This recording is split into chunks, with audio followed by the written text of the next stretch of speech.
Boa noite, Cláudia, tudo bem?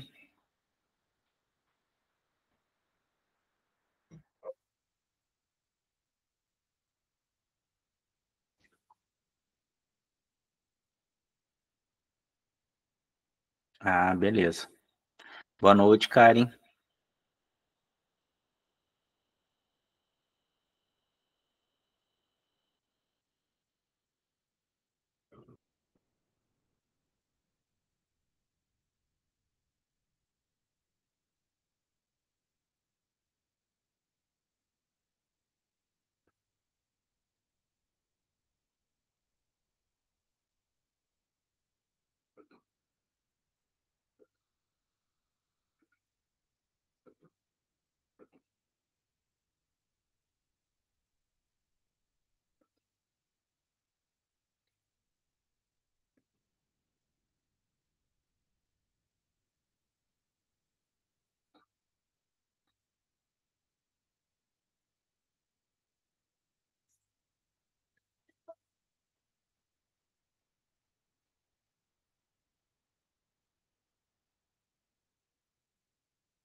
Pessoal, se alguém quiser ir falando alguma coisa, eu vi que alguém levantou a mão, tá? A gente tá no aguardo aqui que o pessoal está acessando.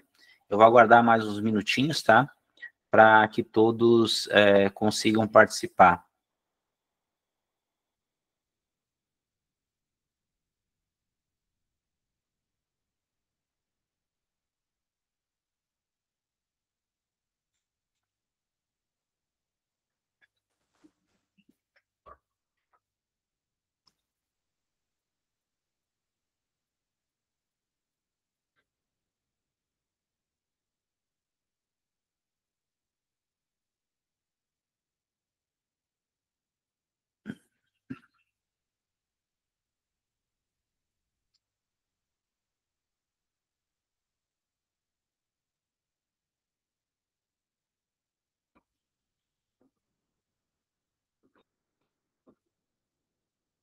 Aguarda até as 7h10 e inicia.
Pessoal, mais uns minutos, tá? Só para permitir, aí tem pessoal ainda entrando, tá? Para a gente conseguir iniciar quando todos...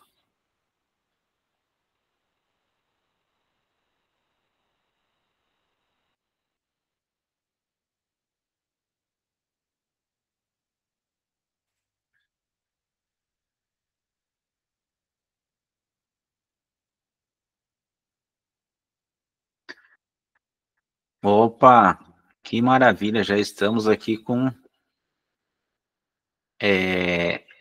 duas presenças aqui, uma de São Paulo, o senhor Cosmo, e do Paraná também o senhor Adir.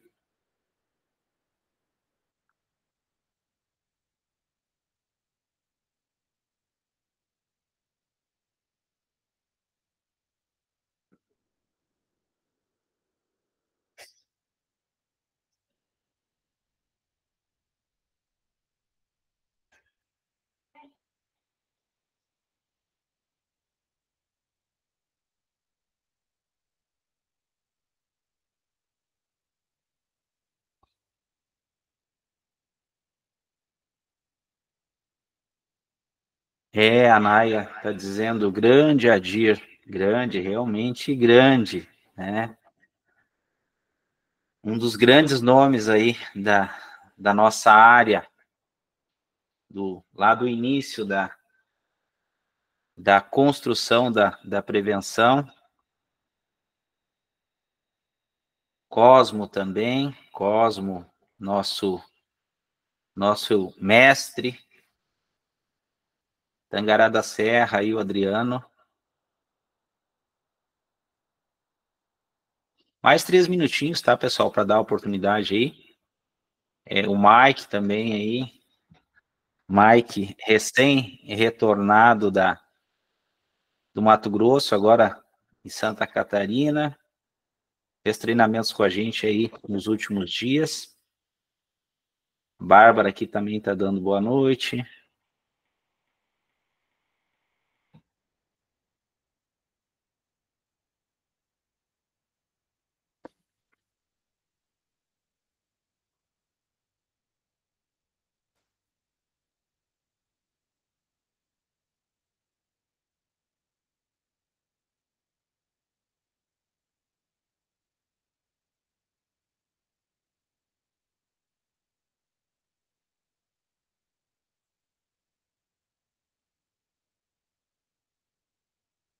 Ó, o Pedro também, Pedro Rodrigues, né? Rondônia, maravilhoso estado de Rondônia.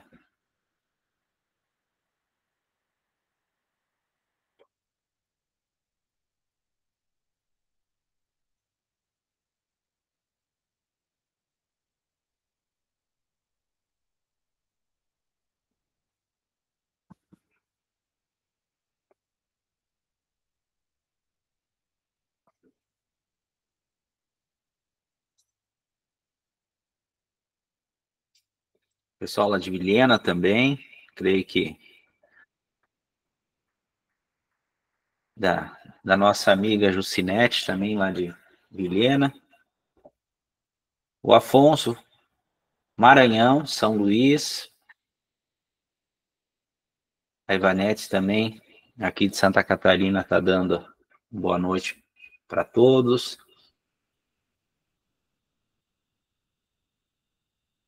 É interessante aí nesses últimos dias a gente tem visto uma correria, né, uma corrida aí do pessoal para entender um pouquinho melhor, né, para se localizar um pouquinho melhor. Vamos iniciar então, pessoal. Boa noite a todos e todas. A gente vai fazer aqui esse evento, né? Não é um bate-papo, até porque a gente não teria, né, tempo hábil aí para estar atendendo a todos aí. Nós já estamos com 40 pessoas, 41 pessoas aí, e a gente sabe que esta temática, né, este assunto aí, interessante, estava falando hoje com o Cosmo, conversei com o Adir também, acho que ontem ou anteontem, da importância, né, deste tema vir à tona aí, porque nós, principalmente o pessoal que está há mais tempo, né, eu estou há 22 anos aí na área, mas o pessoal que está há mais tempo aí, alguns dos nossos colegas de profissão sabem da importância dessa temática aí, que já discutimos isso há 30, 40 anos, né, eu há 20 anos, 22 anos, quando eu comecei na área, a gente já falava, e se nós questionássemos aqui nesse grupo aqui de profissionais, né, a maioria profissionais da área da segurança do trabalho e tal, como está a nossa saúde mental, provavelmente a gente teria já uma noção, uma ideia, né, do quão importante é a inserção desse primeiro momento aí de uma busca de entendimento sobre os fatores psicossociais, né? Porque hoje a gente tem uma clareza que não tinha alguns anos atrás sobre a importância que é a saúde mental, né? Geralmente, quando a gente está com uma dor de cabeça, a gente vai lá e toma um medicamento passar a dor, né? Quando a gente está com dor de cabeça, né? E quando a gente... Só que muitas vezes a gente não para pensar que o nosso cérebro também dói, né? E só consegue ter uma clareza dessa dor quem passa por isso, né? Então, é importante que, finalmente, né, a OIT trouxe essa discussão aí em meados de 2018, 2019 aí, inclusive em 2019, inserindo aí na Convenção 190, e a partir daí, né, os países que fazem parte aí, eles começaram a ter uma preocupação, o próprio governo brasileiro agora, o ano passado, encaminhou ao Congresso, né, para ratificar a Convenção 190, e a partir daí, então, a gente começa a ter uma preocupação maior. Os dados que têm sido apresentados o ano passado e este ano aí, dão uma clareza aí de quase 500 mil de pessoas com algum problema relacionado ao adoecimento mental. Então, essa é uma temática muito importante que a gente vai procurar fazer um entendimento, né, transitar aí nas principais legislações. O que nós vamos tratar em especial com embasamento legal, né? Porque não adianta a gente... eu tenho ouvido muito, eu acho que, eu penso que, eu entendo que, né? E a gente precisa ter uma clareza que nós temos uma legislação. A partir dessa legislação, né, destas legislações, a gente vai começar a buscar caminhos, né? Que é um dos motivos que vocês estão acompanhando esse evento essa noite, né? Para a gente poder discutir, debater um pouquinho, entender um pouco mais, ter uma clareza maior, né? De por onde começamos, né? O que devemos fazer agora? O pessoal já está, né, apavorado que a partir de maio agora começa a ter uma fiscalização, e se não tiver incluído lá a citação aos riscos psicossociais no PGR, as empresas vão começar a ter problema.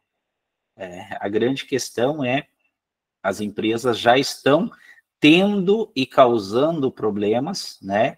Em face disso, em função disso, que a NR1 agora traz essa preocupação, né? Por parte de governo, né? Por parte dos trabalhadores, em especial, né? Porque os empregadores têm sido, inclusive, contra a inserção dos riscos, dos fatores de risco psicossocial nas normativas, né? Porque, não generalizando, mas a grande maioria dos empregadores não conseguem ter essa percepção, até em função de que o adoecimento mental, né, ele não é diferente de eu cortar um dedo, é diferente de eu quebrar um braço, né? Não muitas vezes não é perceptível, não é visível num primeiro momento, mas a partir do momento que agora começa a aparecer dados estatísticos, e a gente precisa entender isso também, a gente vai falar um pouquinho sobre essa questão dos dados estatísticos, inclusive eu trago nessa apresentação, que depois a gente vai estar encaminhando para vocês, esse material que a gente vai trabalhar com vocês, já foi encaminhado, inclusive, num formato em PDF, mas a gente vai estar encaminhando esse material para vocês também poderem depois estar dando uma olhada com calma, e aí vai ter os links lá relacionados a cada um, né, a cada uma das informações que a gente vai trazer, está trazendo e vai trazer aqui, vão estar linkados ali na apresentação, né, porque eu tenho sempre essa preocupação, né, quem me conhece sabe, que quando nós, em especial nós da área da segurança do trabalho, do SESMIT, quando nós trazemos qualquer situação relativa aos ambientes de trabalho, né, para o empregador, para os contratantes, as organizações, um dos primeiros questionamentos que nos fazem é onde está escrito, né? Onde é que está escrito isso?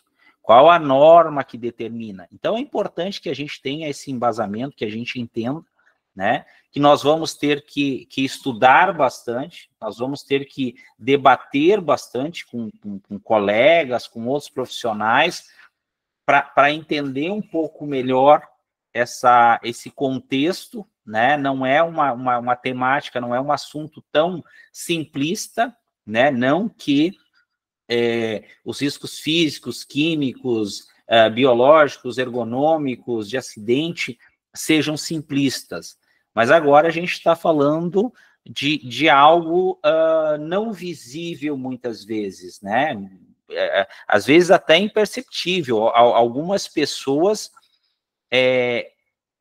alguns indivíduos, alguns sujeitos conseguem mascarar, a gente tem visto isso nas campanhas relacionadas a suicídio, né?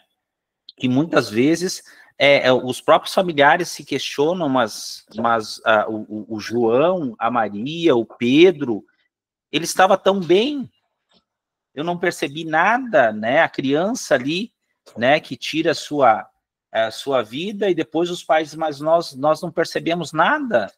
Nós não vimos nada de diferente, nós não percebemos que ele estava sofrendo bullying. Estou trazendo essa exemplificação para a gente compreender, né, o quão árdua vai ser esta tarefa, né, não somente dos levantamentos, das análises relacionadas aos riscos psicossociais, mas, em especial, o tratamento, ou melhor, a construção de uma política no ambiente de trabalho, né? Porque muitos empregadores, como já aconteceu, e a gente, quem está na área há mais tempo, lembra com a NR12, quando era para adequar máquinas e equipamentos. Veja bem, máquinas e equipamentos, né? Então, imagine pessoas, ok? Então, a gente vai tratar um pouquinho, vai dissertar um pouco sobre essa temática. Então, agora que várias pessoas, nós estamos aí com 53 participantes nesse momento, né? A gente vai dar início aí. Vou me apresentar para quem não me conhece. Meu nome é João Carlos Figueira. Eu sou técnico em segurança do trabalho desde 2002, formado em 2002. Eu tenho uma formação em pedagogia, sou pedagogo de formação desde 2012. E eu tenho uma pós de formação em formadores internacionais pela UTAL, eu concluí em 2015, né? Eu estou na área aí há praticamente 23 anos. Trabalhei como técnico de segurança do trabalho durante 9 anos numa empresa, né? Coordenador de SESMIT, e tive a oportunidade também de durante 2 anos, ser gerente de RH de uma grande empresa, uma empresa que tinha 1.300 funcionários, né? Então, uma grande empresa. E ali eu pude ter essa compreensão logo cedo, né? Porque eu trabalhei nessa empresa de 2003 a 2011, né? Então, de 2009 a 2011, eu tive a oportunidade de compreender um pouquinho melhor essa questão relacionada à gestão de pessoas, né? As relações humanas, mais especificamente relações humanas no trabalho, entre lideranças, funcionários, funcionários, né? Os problemas, as angústias trazidas nos ambientes de trabalho. Então, vamos lá. Boa noite, Wellington. O Wellington está dando boa noite aí para o pessoal. Então, a gente vai iniciar, tá, essa apresentação falando, inicialmente, nós queremos falar um pouquinho o que a gente vai tratar, né, o que são os riscos psicossociais e de onde vêm os dados sobre os adoecimentos gerados por esses riscos. Dados extraídos da Justiça do Trabalho e Previdência Social sobre esses riscos psicossociais, para a gente compreender que não estamos falando de algo que saiu da cabeça de alguém. Nós estamos falando de algo que já está se tornando uma epidemia mundial, que é o adoecimento mental, tá? E que já vem sendo estudado há décadas, né? E que nos últimos anos, em especial, ganhou destaque pelo fato de tanto a Justiça do Trabalho estar recebendo reclamatórias, quanto a Previdência Social, no nosso caso aqui no Brasil, está identificando esses dados e está tendo que ter custos ali para o tratamento dessas pessoas. Contextualizar um pouquinho, né, o porquê da inclusão do risco psicossocial na NR1, o histórico recente da legislação sobre os riscos psicossociais, porque nos dias de hoje, a impressão que se tem é que do nada, né, resolveram colocar aí os riscos psicossociais, mas, na verdade, são assuntos que já vêm sendo tratados, tanto na NR17, né, eu acho que desde 2021, se não me engano, 2019, 2020, 2021, e também na NR5, né, a gente tem visto isso. De vez em quando eu vou ter que ir permitindo aqui o pessoal que vai pedindo, a gente vai colocar aqui até às 19h30, né, a gente vai estar permitindo o pessoal acessar, depois até para não ficar interrompendo, a gente não vai conseguir mais liberar para o pessoal acessar, né, ok? Então, a gente vai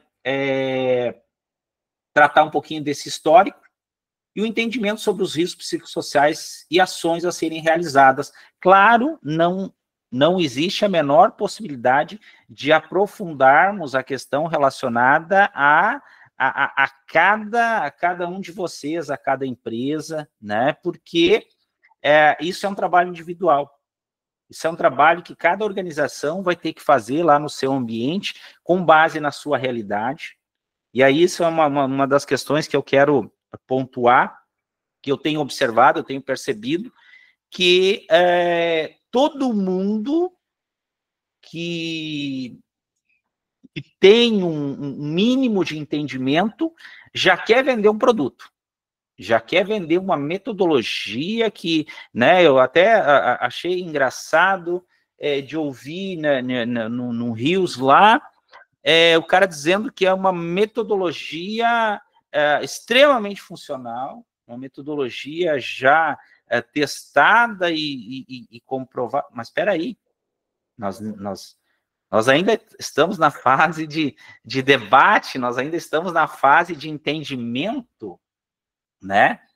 E está muito claro hoje para a grande maioria dos profissionais que tem uma clareza do que é o ambiente laboral, que aquilo que eu consigo implantar na empresa A, muitas vezes eu não consigo implantar na empresa B, né?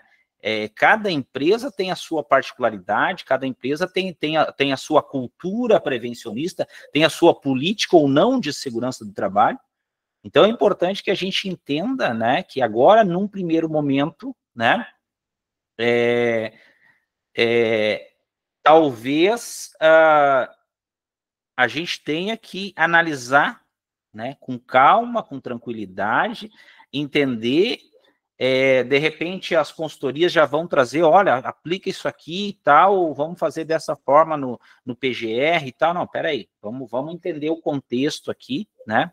Pessoal, deixa só eu fazer um questionamento para vocês, alguém me disse que o som está baixo, como é que está aí? Está saindo bem o som para vocês?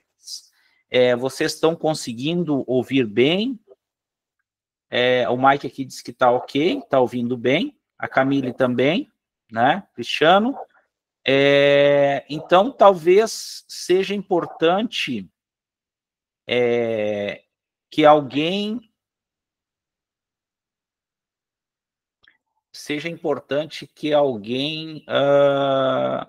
que levantou a mão, verifique aí no seu equipamento, tá? Beleza, pessoal? Então, continuando aqui, tá, pessoal? Eu acho que é importante a gente pensar, a gente debater, a gente discutir. Então, vamos lá. Qual é o nosso objetivo inicial? Inicialmente, queremos pontuar que este evento não tem por objetivo o esgotamento do assunto e menos ainda de trazer conclusões definitivas para essa problemática, que apenas se inicia com a inserção dos fatores de riscos psicossociais na NR1. Então, o que eu estou dizendo para vocês aqui? Claro, o nosso evento vai ter, sim, né, vai trazer alguns esclarecimentos, vai trazer algumas ideias, né, algumas percepções, algumas sugestões, né? Mas não temos como tratar integralmente em tão pouco tempo de um assunto tão complexo e divergente do ponto de vista empresarial e profissional, vocês vão concordar comigo. E o objetivo aqui é iniciarmos o entendimento do porquê a legislação aborda um assunto que está trazendo e trará impactos à saúde e ao bem-estar dos trabalhadores, bem como um alto custo organizacional e social. E, portanto, temos de começar a tratar com a seriedade que o assunto requer. Esse é o objetivo, né? Por que eu coloco isso?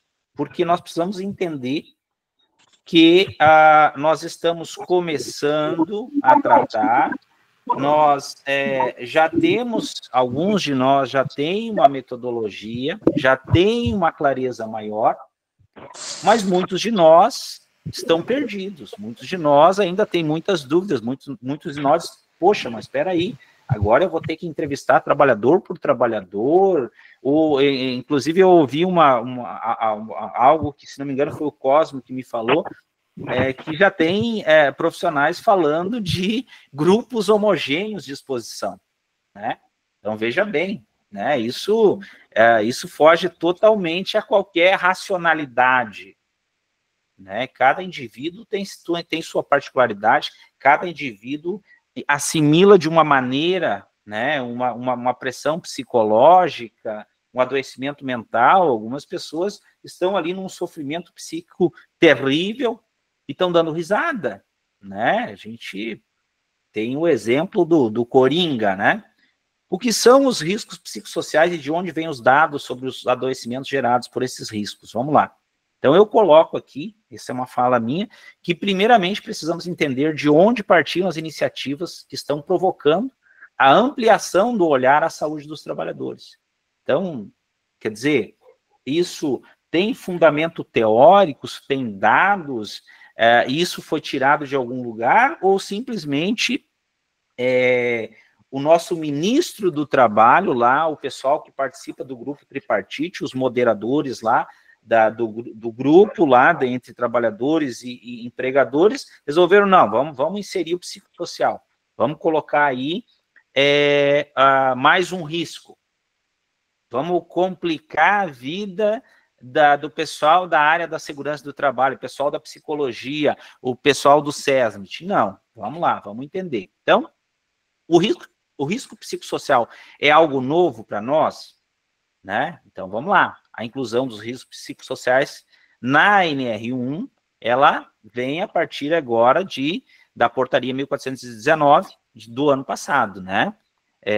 E, claro, representa uma mudança significativa no cenário de gestão de segurança e saúde no trabalho. Por quê? Porque nós sempre focamos no maquinário, no mobiliário, no químico, né, no ruído, lá nos biológicos. E muitas vezes o trabalhador, que é a peça-chave, a peça central, ele era lá um mero espectador, na grande maioria das vezes. Então, essa medida amplia o conceito do risco ocupacional, trazendo à tona a necessidade de considerar não apenas riscos físicos, químicos, biológicos, mas também os fatores que afetam a saúde mental e o bem-estar psicológico dos trabalhadores. Tá? Então, o governo brasileiro, ele resolveu, né, ratificar a Convenção 190 da OIT, que vai estar o link ali para vocês analisarem também, né, que busca eliminar a violência e assédio no mundo do trabalho. Então, essa Convenção 190, pessoal, aqui, ó, quando vocês clicarem ali, vai abrir essa guia, né, quando clicarem no material que a gente vai encaminhar para vocês por e-mail, ele vai abrir essa guia trazendo os parâmetros da convenção, tá? Então, a gente vai ter esta esta possibilidade de poder analisar tudo isso que a gente está falando. A gente vai colocar os links ali, colocou os links para vocês terem a possibilidade de entender um pouco melhor, né? E, claro, num segundo momento, a gente ter a oportunidade, de repente, de trocar outras figurinhas também, tá? Então, além disso, a convenção busca ampliar os conceitos relacionados à violência e ao assédio no trabalho, apontar o papel dos empregadores na prevenção e a eliminação desses problemas e estabelecer medidas práticas para lidar com casos de violação. Com a ratificação e adoção da convenção, espera-se que mais ações concretas sejam tomadas para garantir um ambiente de trabalho livre de violência e assédio, contribuindo para a promoção da igualdade e do respeito aos direitos humanos no mundo do trabalho. Então, esse é o objetivo da convenção, que está em análise pelo Congresso, coloquei aqui, inclusive, né, no dia 8 de março de 2023, então o governo encaminha ao Congresso a Convenção 190 para que seja ratificada. Não foi ainda assinada, né, pelo Brasil, né, como um dos países signatários. O Brasil busca acompanhar as convenções da OIT, mas essa ainda não foi ratificada, né, não foi assinada, ok? Então, por que o governo inseriu o psicossocial como perigo no trabalho? Porque em 2021, então, foi criada pela Comissão Tripartite Paritária, que discute a NR1, o Grupo de Estudo Tripartite sobre os Riscos Psicossociais. O resultado do trabalho foi apresentado no final do ano de 2022, num primeiro momento, concluindo não haver a necessidade de se criar uma norma regulamentadora específica sobre essa questão, uma vez que o texto da NR17 e algumas NRs setoriais já tratam dessa temática. Então, ainda em 2023, foi elaborado o texto da análise de impacto regulatório do gerenciamento de riscos ocupacionais na NR1. E, pasmem, mas ia passar em branco, não ia ser inserido. Tá? Então, este documento, entretanto, não previu a inclusão da temática dos riscos psicossociais no texto da norma, sendo a sua inclusão solicitada unicamente pelo Ministério Público do Trabalho. Olha a importância do Ministério Público do Trabalho na fase de consulta pública da NR1. A importância de termos procuradores com conhecimento de causa, né, com conhecimento do mundo do trabalho, com conhecimento entendimento do que é a classe trabalhadora. Então, o Ministério Público solicitou que fosse inserido. O debate para a inclusão ou não dos riscos psicossociais no texto da norma foi tratado posteriormente no GTTPP, né, não alcançando o consenso entre as três representações, que são os trabalhadores, empregadores e a mediação do governo. Então, essa falta de consenso permaneceu quando da análise final do texto, ainda em 2024. E aí, os empregadores, as organizações, a representação empresarial, né, posicionou-se pela não inclusão dos riscos psicossociais no texto da NR1, por entender que seria um fator de confusão a sua operacionalização, uma vez que ela já estava prevista em outras normas, e sua aplicação poderia ser entendida pelo mercado e pela fiscalização do próprio Ministério do Trabalho como algo além da organização do trabalho, tendo sua dimensão extrapolada para a promoção da saúde mental, o que de fato é o seu objetivo. O objetivo é a promoção da saúde mental. Então, ao final, a sua inclusão foi apoiada pelos trabalhadores e arbitrada pelo governo. Então, o governo foi, digamos que, a palavra final, né? O Ministério Público do Trabalho sugeriu, o Ministério do Trabalho entendeu que sim, e os trabalhadores apoiaram essa inserção, né? E aqui eu pergunto também, as organizações, ou seja, as empresas são responsáveis pelo aumento dos riscos psicossociais? Importante destacar que os riscos psicossociais se referem a aspectos do ambiente de trabalho, da organização do trabalho e das relações laborais que têm o potencial de causar danos à saúde psicológica e física dos trabalhadores. Eles podem incluir fatores como cargas de trabalho excessivas, muito comuns, falta de apoio social, baixa autonomia, né? Quer dizer, o trabalhador não tem poder de mando, né? Muitas vezes ele não tem autonomia para uma melhora no seu ambiente, para uma melhora no seu processo de trabalho.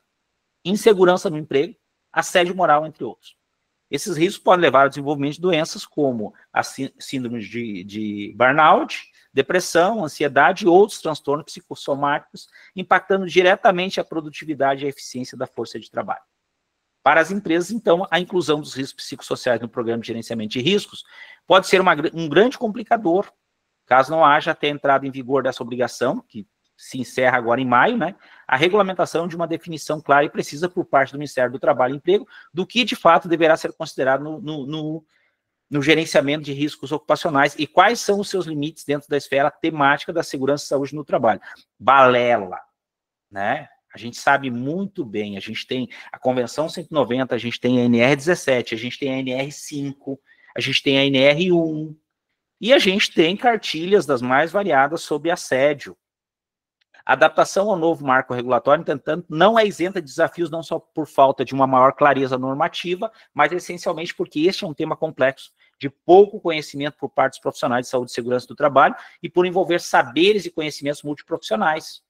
Quer dizer, nós, do SESMIT, vamos precisar dialogar com o RH, vamos precisar dialogar, em especial, com os psicólogos, né? E mais especificamente também com psicólogos do trabalho, para nós entendermos melhor essa temática, né? Então, eu coloco aqui, muitas empresas enfrentam dificuldades em reconhecer e mensurar os riscos psicossociais, dada a natureza subjetiva desses fatores. Então, essa é uma das questões que queremos tratar aqui.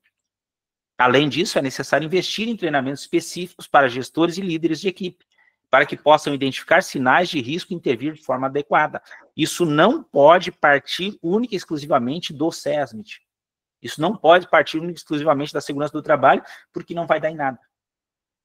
Então, é necessário investir em treinamentos específicos para gestores e líderes de equipes, para que possam identificar sinais de risco e intervir de forma adequada. Esta é a questão principal no desenvolvimento de uma política de saúde e segurança do trabalho que inclua os fatores psicossociais.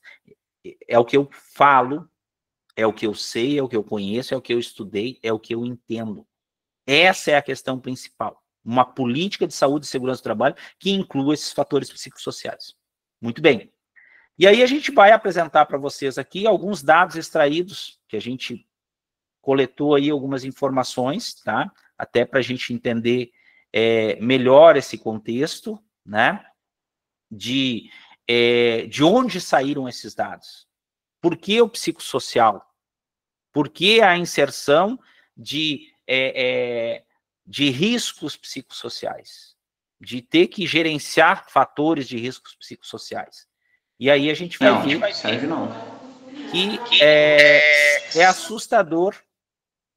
É assustador quando a gente para pensar a quantidade, e claro, eles têm dados de adoecimentos, eles têm dados de ações trabalhistas, mas não tem ainda dados concretos de fatalidades, né, de mortes, porque é muito fácil identificar quando o cidadão morre num acidente de trajeto, quando o cidadão morre num acidente com maquinário, quando o cidadão morre de um choque elétrico, quando o cidadão morre de uma queda de altura, né?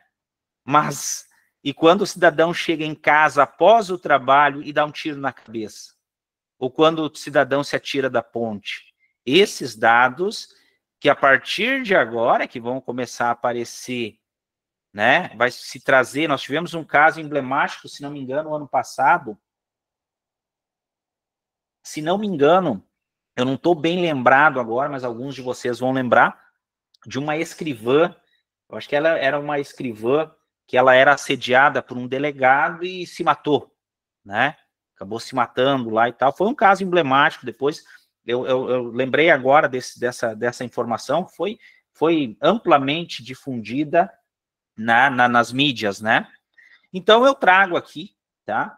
Em 3 anos, a Justiça do Trabalho julgou mais de 400 mil casos de assédio moral e sexual. Tá? Então, né, quando tu clica aqui, vai aparecer o link aqui do CNJ e a gente tem a possibilidade de ver todos esses dados que eu estou trazendo aqui, né? Inclusive, a gente vai ver que tem o monitor do trabalho decente. Eu cliquei, agora deve estar aparecendo para vocês, né? Então, aqui, né? De onde a gente tirou esses dados, né? O perfil de quem procura justiça, tem aqui um monitor, aqui tem dados fantásticos, tá, pessoal? Tem dados, tem lá os gráficos mostrando, né, o perfil de quem procura, os casos mais comuns, então tem um material muito rico aqui, né, que a gente consegue dar uma estudada, se aprofundar um pouco mais nessa temática, certo? Além disso, e eu falo, eu gosto de trazer dados, né? Porque quem está mais tempo na área, né? Quem está mais tempo na área já tem um conhecimento mais aprofundado, mas às vezes o pessoal tem dificuldades. Então, a gente trouxe aqui, né? Esses contextos, esse monitor que traz os dados, né? Aqui falando da Justiça do Trabalho da 4ª Região aqui do Rio Grande do Sul, né? Da região sul, melhor dizendo, né? Mais de 24 mil ações sobre assédio moral e sexual ingressaram no TRT4 entre 2019 e 2023. Então, querendo ou não, fica claro para nós, tá? Que isso tem um custo social. Isso tem um custo empresarial. A empresa que não investir em prevenção vai arcar com o custo das ações, né? Não há o que se discutir, isso já está acontecendo, não é que vai começar a acontecer. O que provavelmente vai acontecer é que os trabalhadores vão se apropriar mais do entendimento, do conhecimento, da clareza do que é o assédio, do que é a jornada excessiva, do que é o adoecimento mental, enfim, todas essas questões, e eles vão começar a ter uma clareza maior. E com a clareza maior, deixando a ignorância de lado, né? Ou seja, se apropriando das informações, aquela empresa que não tratar os seus casos, ela vai ter problemas. Aqui também, né? Essa cartilha aqui é uma cartilha muito bacana, né? Muito bacana, está lá no material que a gente vai disponibilizar para vocês também, mas clicando no link aqui, tu consegue acessar essa cartilha, né? Que é uma cartilha autoexplicativa aí, com várias situações, do que é, o que não é, né? Para a gente já ter uma clareza, né? Já ter um melhor entendimento aqui, né? Então, é um material muito bacana, um material muito legal, né? Que vai dar essa clareza, fácil da gente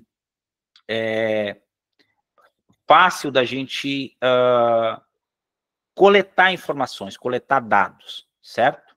Então, a gente vai estar disponibilizando isso para vocês, né? Para que também vocês tenham acesso. Então, tudo isso que nós estamos falando, tá? Tudo isso que nós estamos falando, ele tem um embasamento legal, não é algo tirado da nossa cabeça, certo? Aqui também a questão da OIT, da Convenção 190, né, com os links ali, tudo certinho.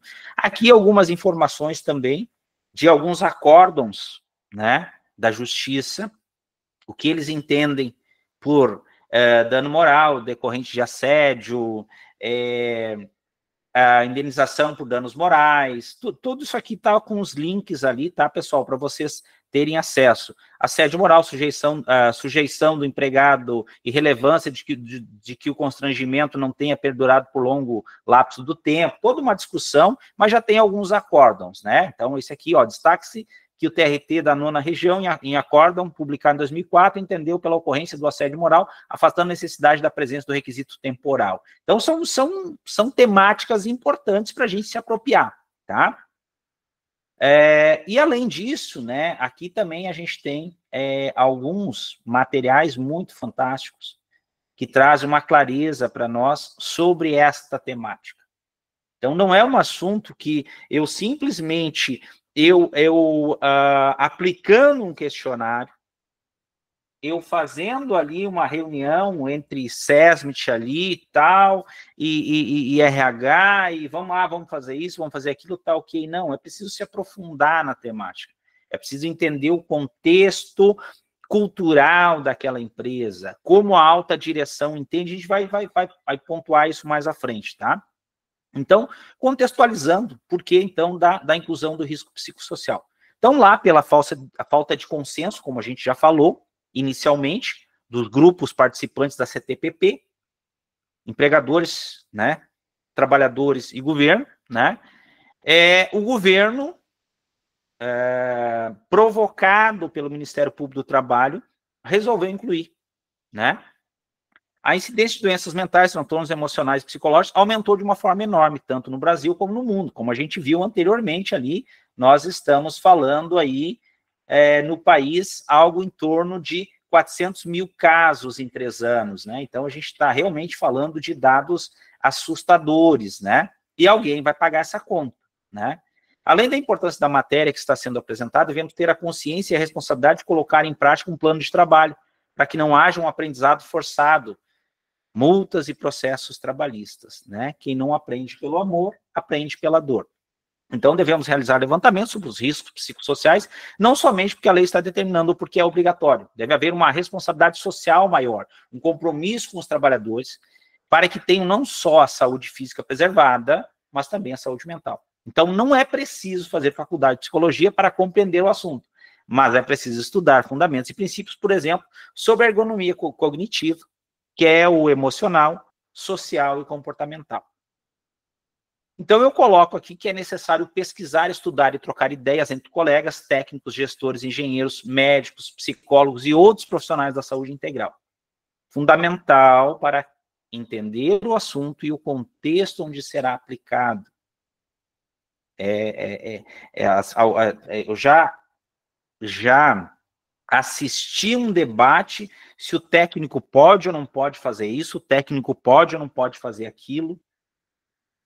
E isso não traz nenhum benefício. Nós precisamos entender que quando se fala de saúde mental, não dá para nós querermos que o SESMIT seja o grande gestor desse risco. Não, nós vamos ter que incluir todos os profissionais e muitas empresas terão que ter os seus psicólogos ocupacionais lá para auxiliar a equipe, mas nós, SESMIT, temos que estar à frente desse processo, com certeza.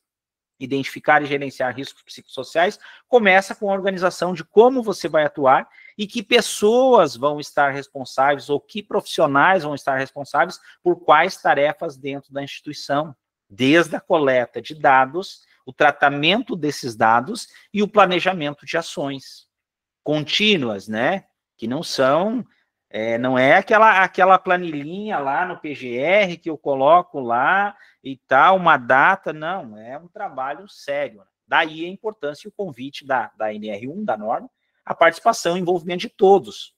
Precisamos compreender que isso não é uma tarefa exclusiva do SESMIT, e sim de uma equipe multidisciplinar, bem como uma obrigatoriedade da organização. Então, é esse o contexto que se apresenta. As empresas são obrigadas a tratar e a gente precisa pensar formas, formatos de realizar esse trabalho. Histórico recente, então, da legislação sobre os riscos psicossociais, eu já ouvi de alguns também que, olha só, agora eles querem empurrar isso goela abaixo. Não, peraí. A NR17 já trata isso. A NR5, recentemente também, 2022, né? Então, mudou-se colocando a comissão, a CIPA, como Comissão Interna de Prevenção de Acidentes e de Assédio.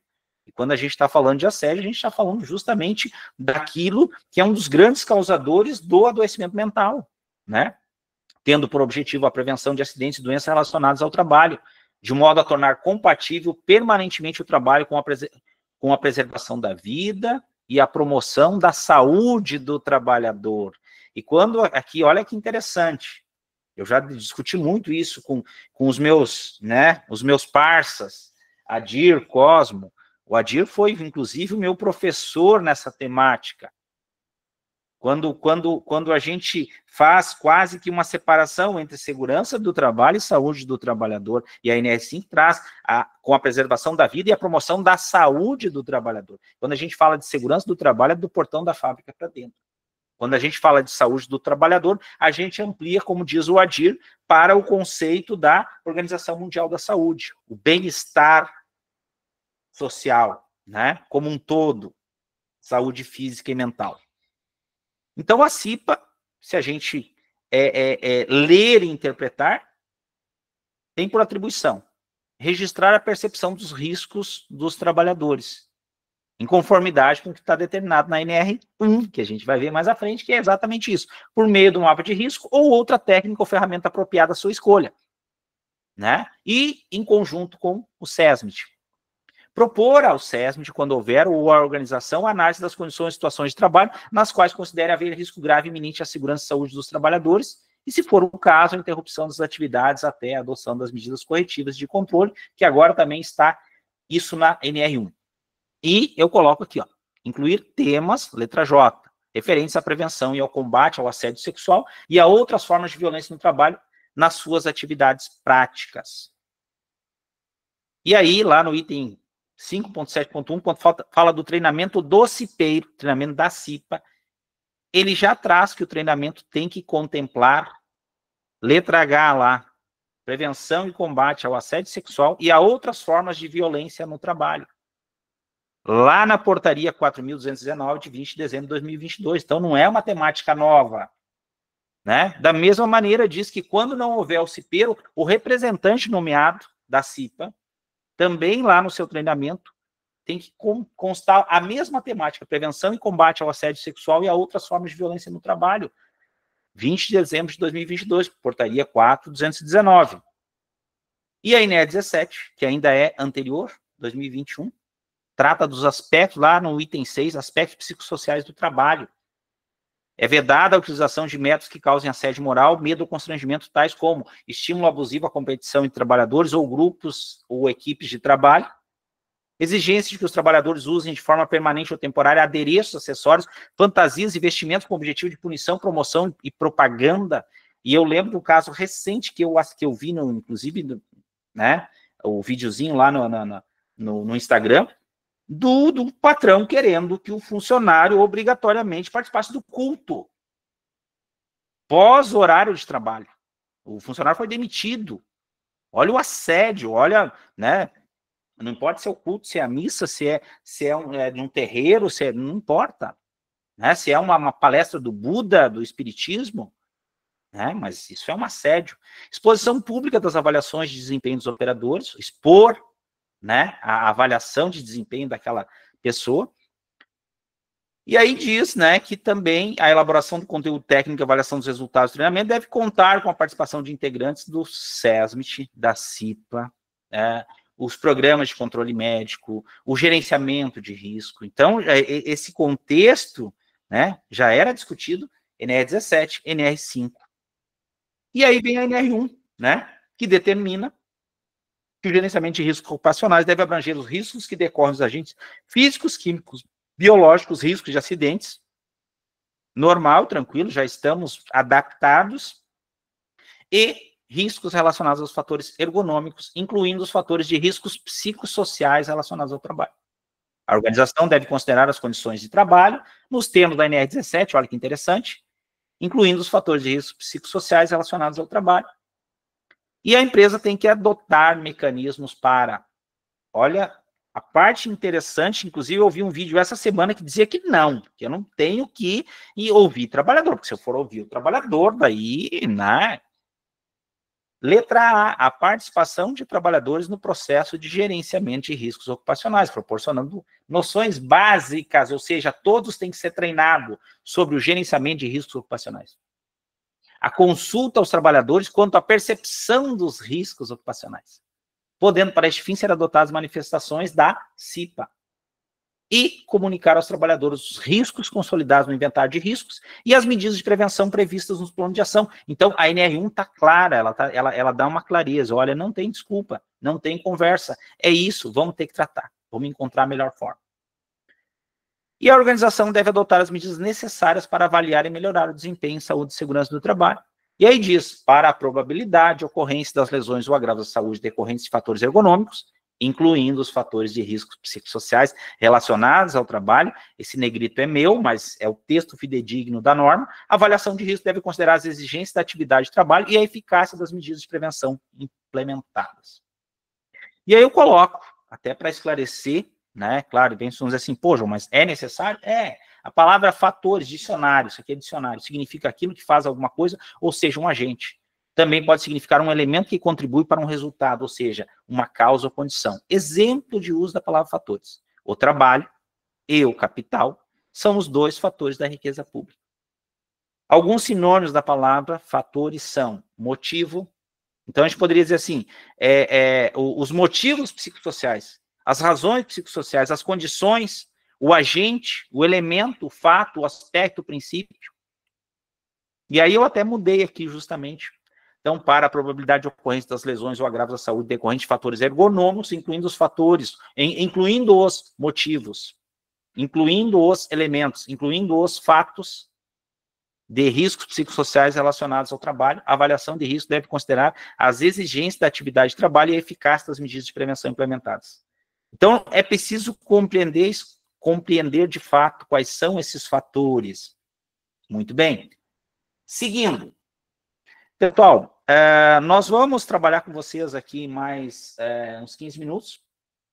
E aí nós temos também a participação de uma ilustre psicóloga que vai apontar algumas situações também da vivência dela e tal, que eu acho que é importante, né?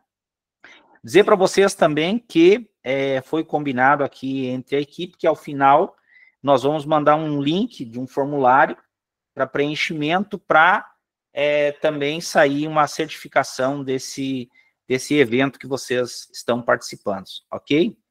E depois, claro, também a gente vai estar encaminhando para vocês materiais aí, a gente vai mantê-los informados a respeito aí do andamento, vamos passar materiais e assim por diante, certo? Então, entendimento sobre os riscos psicossociais e ações a serem realizadas. Eu acabei de falar, de pontuar, de mostrar para vocês algumas situações relacionadas à legislação, a dados estatísticos do adoecimento mental, das ações trabalhistas, do custo que já está gerando para as empresas e para a Previdência Social. E quando a gente fala Previdência Social, nós podemos falar social. Podemos até deixar de lado o Previdência, porque quem paga é a sociedade, quem paga somos todos nós, todos os trabalhadores. Então, aquele trabalhador adoecido lá, com síndrome de burnout,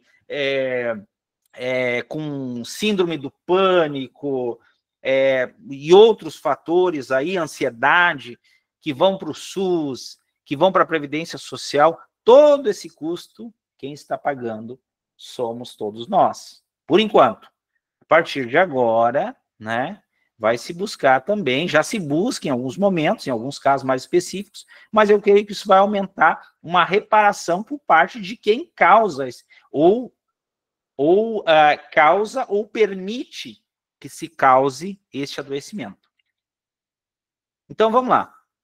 Entendendo os fatores de risco psicossociais da nova NR1. Então, qual o conceito? Os riscos psicossociais no trabalho podem ser definidos como fatores relacionados à organização do trabalho, às relações interpessoais. Então, a organização, a gente está falando da metodologia de trabalho, né, da exigência de produtividade. As relações interpessoais entre trabalhador-trabalhador, trabalhador-chefia, lideranças, em especial, né, lideranças trabalhadores, e é um ambiente de trabalho, que tem o potencial de afetar negativamente a saúde mental, emocional e física dos trabalhadores. Nesse contexto, nem sempre é possível identificar a divisão desses riscos, mas os resultados que são desconforto, né, do indivíduo, sofrimento e adoecimento, isso é passivo de identificar fortes para que as organizações atuem negativos. Só sabe a dor psicológica quem sente a dor psicológica, quem passa pela dor psicológica, quem sofre a dor psicológica. O cara tá ali, morrendo em pé, e eu não estou percebendo nada. Conceito expandido, fatores de risco ou de perigo psicossocial são aspectos que afetam ou têm potencial de afetar negativamente a saúde, o bem-estar e a qualidade de vida do indivíduo, de um grupo ou de uma coletividade. Né? Às vezes o assédio, às vezes a pressão psicológica, às vezes a exigência de produtividade, o medo, ele não é único exclusivamente de um indivíduo daquele grupo, mas de um coletivo. As fontes de perigo ou de risco psicossocial derivam do ambiente de convivência expandido, seja ele público ou privado, das condições de realização de atividades ou tarefas específicas, bem como do conteúdo e da natureza das mesmas, das circunstâncias, da conjuntura e do contexto atual ou histórico. Definição: fatores psicossociais são características inerentes às condições e organização do trabalho que afetam a saúde dos indivíduos através de processos psicológicos e fisiológicos. Os riscos psicossociais no trabalho resultam da interação entre o indivíduo, as suas condições de vida e as suas condições de trabalho. E aí é que entra o X da questão, né? Um trabalho sério que identifique o que de fato é laboral, o que é ampliado pelo laboral, ou o que não é produzido pelo laboral. Esse vai ser o nosso desafio, né? Do que de fato é o psicossocial relacionado ao trabalho, ou agravado no trabalho. E aí entra uma série de questões daquele trabalhador que o salário no final do mês é ínfimo, não dá para as suas necessidades básicas da sua família, ele reclama para o chefe o assedia, o acosa, né? E aí? Então, a Organização Internacional do Trabalho aponta os seguintes riscos psicossociais: sobrecarga horária, jornadas extensivas, sobrecarga de trabalho mental e físico, excesso de trabalho, monotonia, falta de apoio e ajuda, né, pela própria chefia, pelos demais colegas, burnout, assédio sexual, moral e violência, insegurança no emprego, estresse individual e no trabalho. Então, a exposição a esses fatores poderá ter impacto direto no funcionamento saudável das pessoas, tanto a nível orgânico, emocional, cognitivo, social, como comportamental. E aí eu trago alguns, né, perigos psicossociais: burnout, estresse, depressão, síndrome do pânico, transtorno de estresse pós-traumático, transtorno de ansiedade generalizada, e esse transtorno de estresse pós-traumático pode ser laboral ou pessoal, mas que pode ser ter um agravante lá no ambiente de trabalho. Transtorno de ansiedade generalizada, doenças psicofisiológicas, né? Então, tudo isso tem algum aspecto, alguma ligação lá com o ambiente, né? Como gerenciar os riscos psicossociais? As etapas para o gerenciamento dos riscos psicossociais são o diagnóstico, então é esse levantamento, que é o que está assombrando, né, a população da segurança do trabalho. Diagnóstico, levantamento, identificação, avaliação e planejamento no controle dos riscos e perigos psicossociais no trabalho, com foco no cumprimento da legislação trabalhista e com base no novo texto da portaria, lá a 1419, que traz a NR1, podendo ser utilizada também como diretriz a ISO 45003 de 2021, e a gente traz essa ISO para vocês também, tá? Depois vocês vão ter a oportunidade de olhar, de analisar isso com calma, né? Entender esse processo, né? Entender esse processo, definir quais são quais são os caminhos que vocês vão trabalhar, né? Com quais profissionais, e aí dá uma olhadinha lá na ISO, né? Que o material ele é muito bom, né? Ele traz alguns parâmetros, né? Dá uma ideia, uma clareza maior, certo? Então, legislação aplicável a ser utilizada enquanto diretriz. Então, nós temos agora a NR1, né, Sistema de Gestão Trabalhista, a NR17, que já tratava, né, a adaptação das condições de trabalho às características psicofisiológicas dos trabalhadores, a Lei 14.457, que eu trago também, que tem um capítulo lá sobre o assédio às mulheres, a NR5, a CIPA, que já trazia, então, e a ISO 45.003, né, 45003 de 2021. Todos esses materiais aí, né, a NR17 não se fala, NR5 e NR1, que todos têm acesso, né, mas a gente colocou lá o link da lei também, e baixamos a ISO também, colocamos ali. Então, até coloquei aqui, né, essa lei lá no capítulo 7º,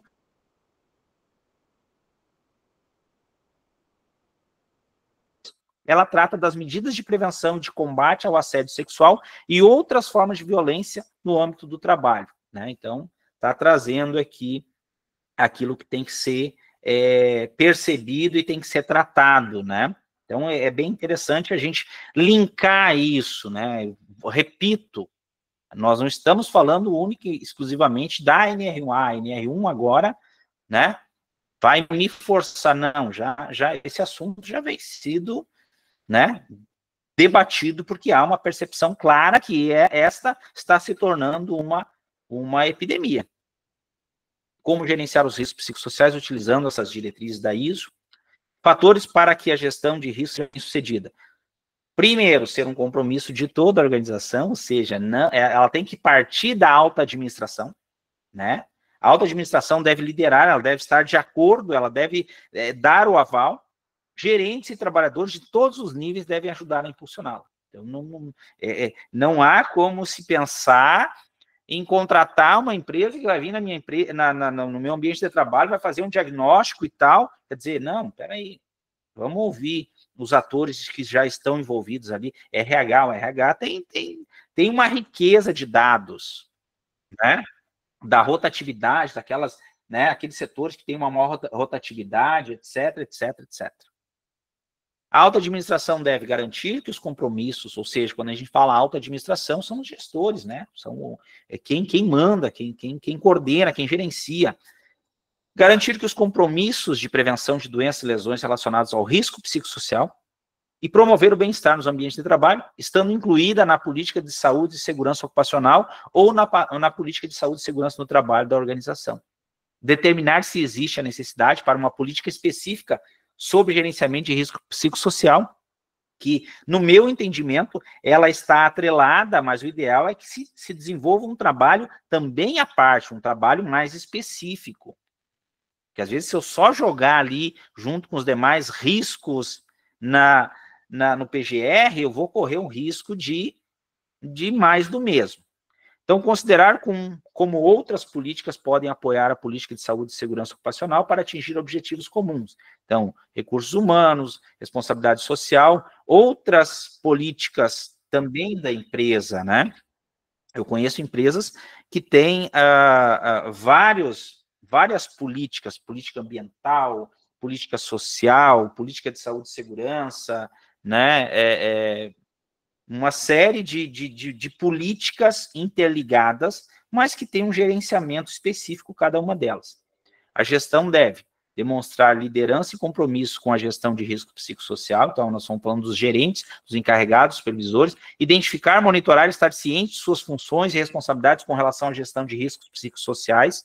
A gente não vai aprofundar aqui, mas já adianto que no nosso entendimento e na nossa metodologia, é começar pelas lideranças, é treinar as lideranças, é debater com as lideranças, para depois a gente ir para um segundo momento, que é o trabalho lá, né? Claro, posso coletar os dados, porque dados para apresentar, de ações que a organização já teve, de afastamentos que, porventura, o CID lá, ou que tenha sido determinado essa questão relacionada ao adoecimento mental, mas é necessário se discutir, em especial, partindo de cima, né? Determinar os recursos necessários e torná-los disponíveis em tempo hábil e eficiente, reforçar a sustentabilidade da gestão do risco psicossocial, incluindo os planos estratégicos e sistemas, processos e estruturas de relatórios existentes. Então, num segundo momento, a gente pode tratar cada um desses itens, né? Ser responsável pela implantação da política. Então, esse é um papel da gestão, não só a gestão de saúde e segurança do trabalho, o SESMIT.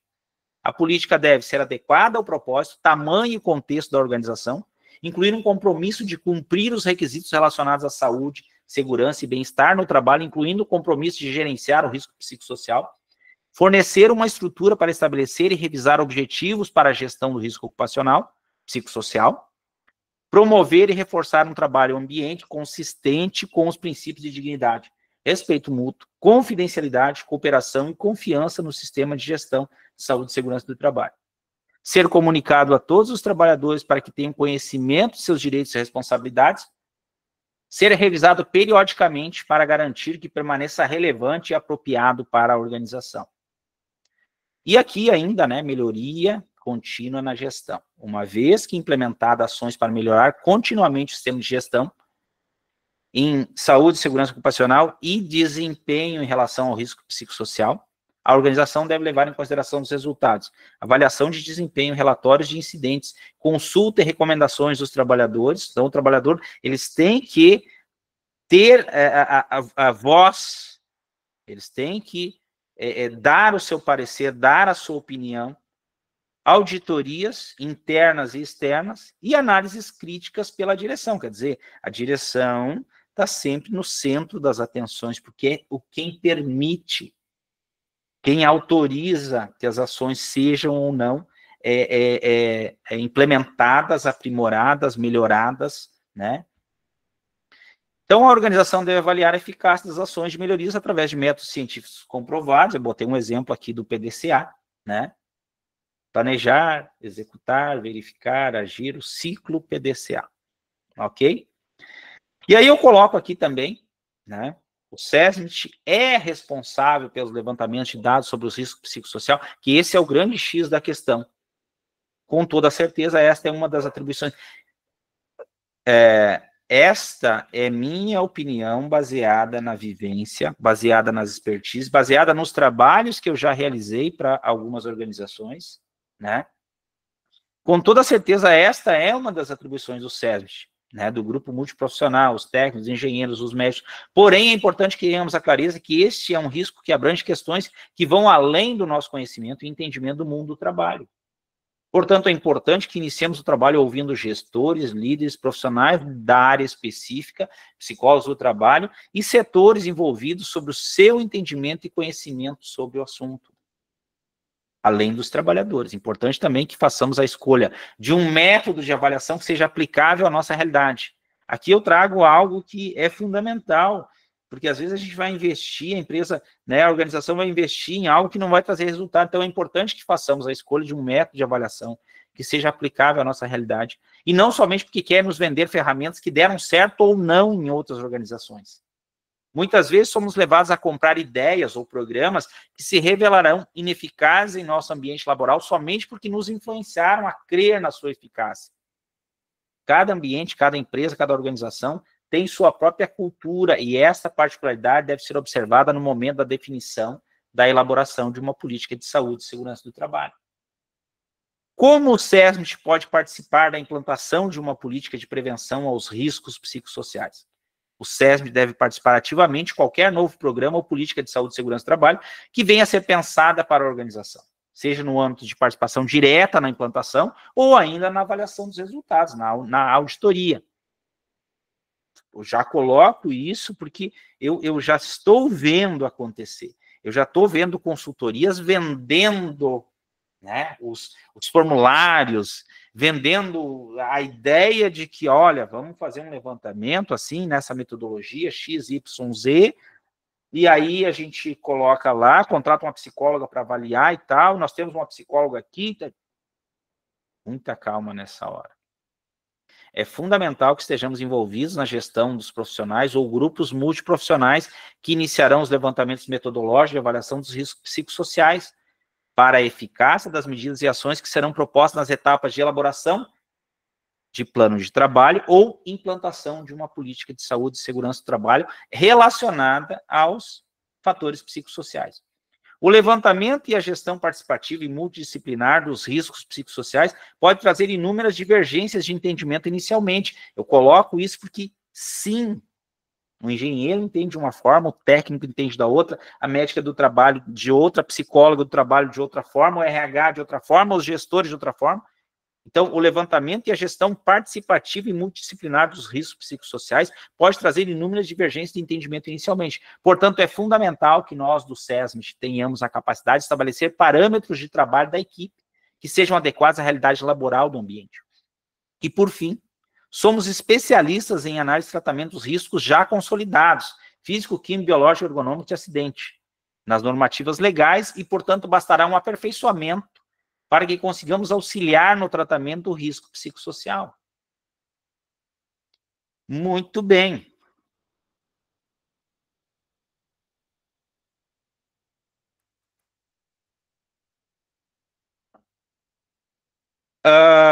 Angélica, me ouve? Sim, estou te ouvindo. Muito bem. Eu vou interromper agora para tomar uma aguinha e tu poderia já ir dando uma conversada com o pessoal, né? se apresentando para eles, explicando, que depois a gente vai debater um pouquinho essas questões todas que eu apresentei, mas se tu quiser já ir trocando algumas figurinhas, se apresentando aí e falando um pouquinho sobre o teu trabalho, sobre como tu entende, interpreta essas questões aí da nova NR1, fique à vontade, tá? Inicio a apresentação depois, ou agora? Tu pode iniciar, pode se apresentar e iniciar aí com o pessoal bem tranquilo, tá? Tá bom. Uhum. Então, prazer em conhecer vocês. Meu nome é Angélica, sou psicóloga, eu atuo mais na área clínica. Já trabalhei no CRAS, atuei na Secretaria de Assistência Social, participei de grupos de pesquisa sobre violências, e hoje vim aqui para ajudar um pouco a falar sobre a questão da saúde mental no trabalho. Eu vou colocar para vocês aqui uma apresentação.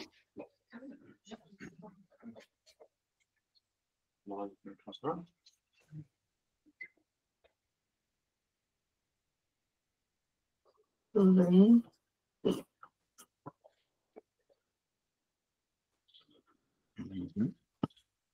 Isso. Então, tá. Eu começo colocando o título, né, saúde mental do trabalho, me apresentando, colocando algumas experiências e algumas formações que eu tenho, e também alguns contatos. Posteriormente, eu começo falando que a saúde mental não é apenas subjetiva, e também existem formas de a gente observar a saúde mental através do comportamento, através de falas e através de alguns... Angélica, só um minutinho, Oi. tá me ouvindo? Tô. Desculpa te interromper, tá? Já te interrompendo. Algumas pessoas levantaram a mão, tá? Pessoal, a gente, em seguida, após a explanação da Angélica, a gente vai voltar ao debate, tá? Então, podem ficar tranquilo que vocês vão ter oportunidade aí, talvez não todos, né, que são quase 70 pessoas aí, mas vão ter, sim, a oportunidade de estar, né, questionando algumas coisas e a gente está tratando de mais algumas questões, tá? Desculpa, Angélica, pode continuar, só para o pessoal entender, tá bom? Sim, bem tranquilo. Então, a saúde mental também não é isolada, né? Não tem como a gente falar de saúde mental de alguém sem falar do contexto em que esse alguém vive. Ela é influenciada, então, pelo ambiente em que se vive. Quando se fala de saúde mental, também falamos da saúde de um órgão do ser humano, do cérebro. Por que eu trago isso? Para que a gente consiga ver o quanto a saúde mental, que é muito vinculada ao ambiente, ela é importante, pois ela também influencia na parte biológica da gente. Não é tão dividido assim, saúde mental e saúde física. Eu começo dizendo que nós não nascemos com o nosso cérebro pronto. Ou melhor, não nascemos com um cérebro igual ao de um adulto. Quando nascemos e começamos a aprender a falar na interação com nossos familiares, acontece a aprendizagem e o desenvolvimento de nosso cérebro. Cada aprendizagem é capaz de criar novas ligações, novos caminhos entre os neurônios. Por que isso é importante? Porque assim como a gente aprende algo bom e transforma em ligações neurais, lá no nosso cérebro, novos caminhos, com aqueles aprendizados, a gente também pode criar caminhos não tão interessantes ou até mesmo destruir esses caminhos criados com experiências boas, trazendo, assim, a questão de transtornos mentais. O mundo, isso é, as relações humanas, família, colegas de trabalho, as exigências, as frustrações, todo o contexto histórico vivido influenciam no desenvolvimento do cérebro. A aprendizagem e o desenvolvimento não terminam. Sendo assim, a todo momento podemos aprender algo novo, formas de pensar, de sentir, de agir e reagir ao mundo. Isso é importante porque, assim como a pessoa pode adoecer, ela também pode, através de terapia e outros tratamentos, vir a recuperar ou até mesmo transformar as suas aprendizagens e a sua capacidade mental em um nível até mesmo superior do que ao antes. Deve-se considerar que a saúde mental resulta da interação de fatores biológicos, psicológicos e sociais. Pode-se afirmar que a saúde mental tem características biopsicossociais, e que o impacto ambiental é mais relevante do que as tendências biológicas. Ou seja, uma pessoa pode nascer com um gene para ter depressão? Pode. Existe apenas um gene em uma determinada escala que pode fazer com que aquela pessoa seja muito mais propensa e quase impossível dela escapar de ter depressão. Mas a grande maioria, isso é 99,89%, terá depressão se caso for instigada pelo ambiente. O impacto ambiental é mais relevante do que as tendências biológicas. A gente pode ter uma observação também em relação, eu coloco ali o exemplo das mãos. Tem pessoas que têm mãos grandes, eu sou uma pessoa com mãos grandes, dedos compridos. Essas pessoas, teoricamente, teriam mais facilidade para aprender a tocar piano. Porém, eu não sei tocar piano. Isso quer dizer o quê? Que por mais que eu tenha essa tendência biológica, ao não ter aprendido, ou não ter tido aulas de piano, eu não posso ser uma boa pianista. Casos de transtornos depressivos e ansiosos, em sua maioria, são desencadeados pelo ambiente em que esse indivíduo vive. O estresse contínuo apresenta-se como o principal fator. Hoje, existem síndromes ligadas diretamente ao trabalho, como o caso da síndrome de burnout. É correto afirmar que os transtornos psicológicos modificam o funcionamento cerebral. Exemplo, pessoas com transtornos de ansiedade e a dificuldade de concentração. Sim, o que acontece? Pessoas que têm transtornos de ansiedade, ou mesmo pessoas deprimidas, em geral, a concentração estará afetada. Então, por que a gente não pode diferenciar saúde mental de saúde física? Vamos pensar um trabalhador que está lá todo paramentado, todo certinho, para fazer seu trabalho em um lugar de certo risco. Se ele tiver alguma questão psicológica relacionada à ansiedade, ou algum transtorno, ou mesmo um estresse muito elevado, ele vai ter uma diminuição na concentração dele e ele pode, sim, se colocar em situações bem complicadas. Portanto, entendo que a divisão corpo e mente apenas se aplica à ciência, por nossa incapacidade de estudar o ser humano como um todo. Entendemos a necessidade da compreensão psicossocial do ser humano, visto que nosso corpo e mente buscam sempre meios para adaptar-se ao meio em que vive. Então, fiz ali um exemplinho, né, a mente dentro do corpo e o corpo no ambiente.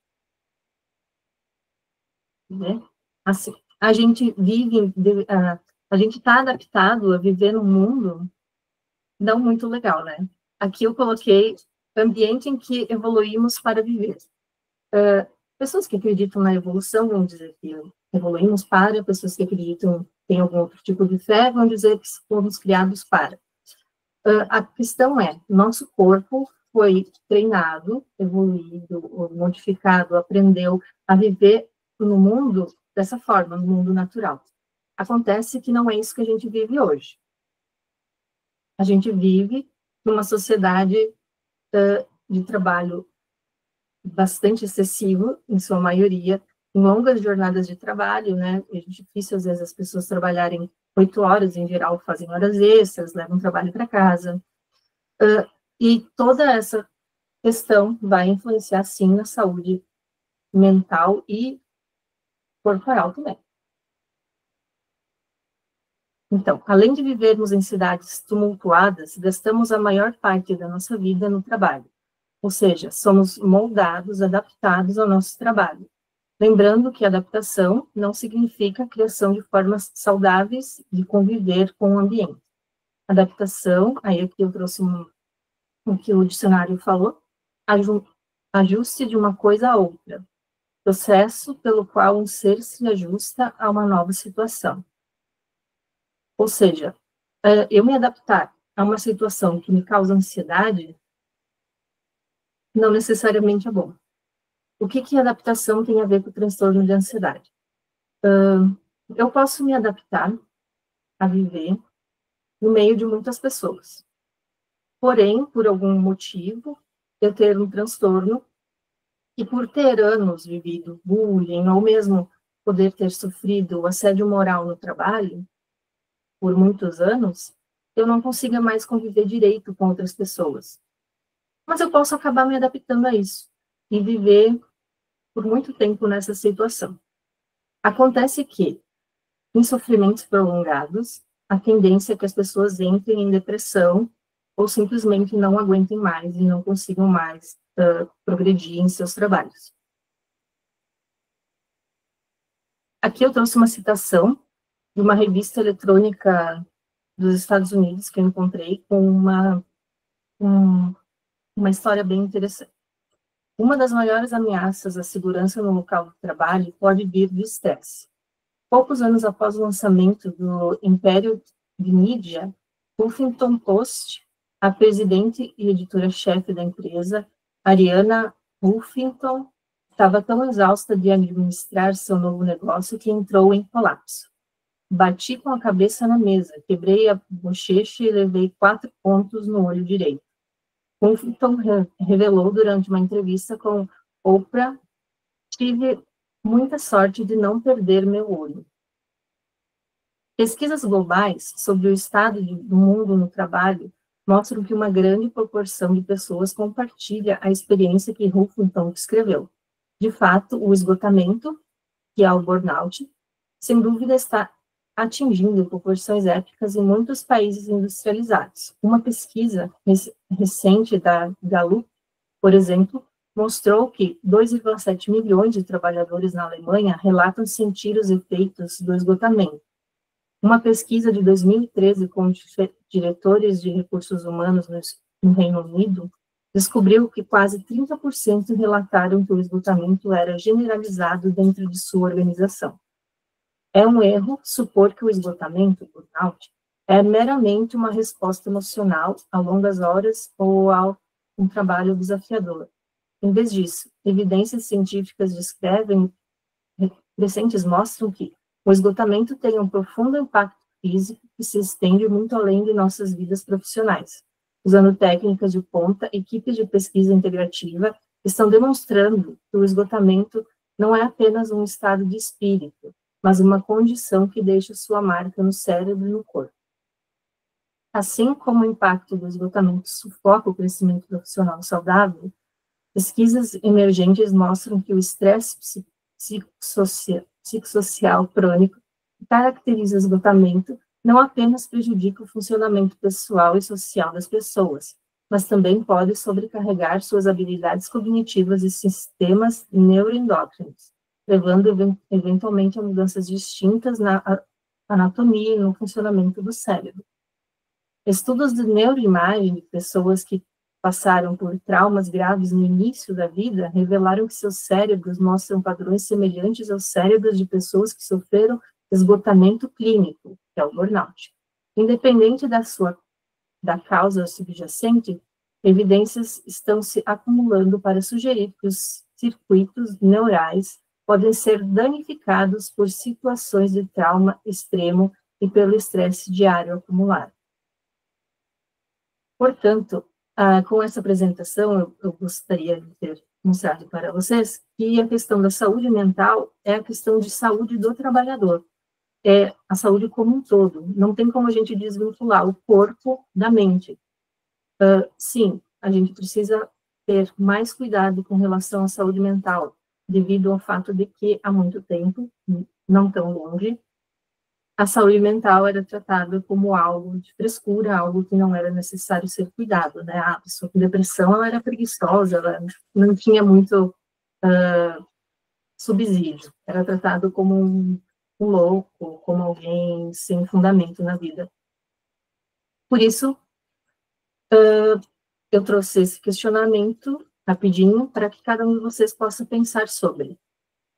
Como o ambiente de vida, trabalho, está sendo para você hoje? Péssimo, ruim, aceitável, bom, perfeito? Atualmente, qual o teu nível de estresse frente às suas demandas atuais? De 0 a 10, que pontuação você se daria aí? Você consegue hoje no trabalho ser produtivo como gostaria? De 0 a 10. E como o cuidado com a saúde mental pode impactar a sua produtividade, na sua opinião? Eu trouxe aqui as referências. Seria mais isso mesmo o meu tema que eu gostaria de fazer para vocês. João, está me ouvindo?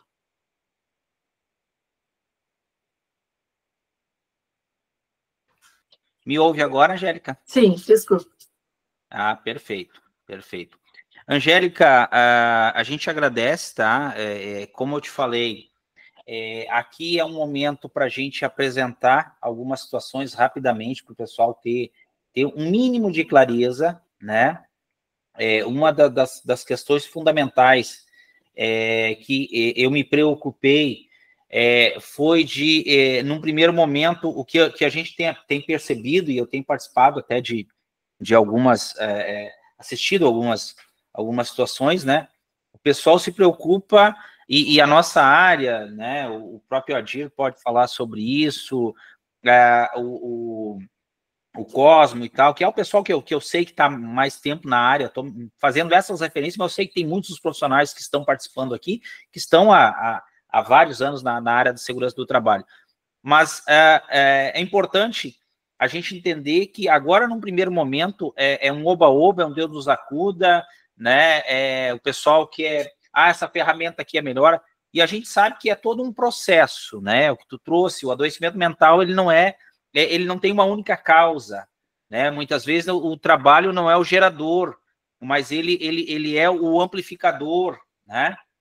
De um problema que o cidadão teve lá no seu âmbito familiar e tal. Então, para nós é importante, sim, saber que vocês, profissionais da saúde mental, né, já tem esse olhar, já tem essa percepção, já tem algumas metodologias que a gente, inclusive, já se apropriou de algumas, né, e sim, a gente vai falar em seguida sobre essa questão, né, porque o pessoal diz assim, tá, mas se eu colocar isso no PGR, então eu vou ter que tratar. Mas e se eu não colocar, né? Mas não adianta empurrar a sujeira para baixo do tapete, né?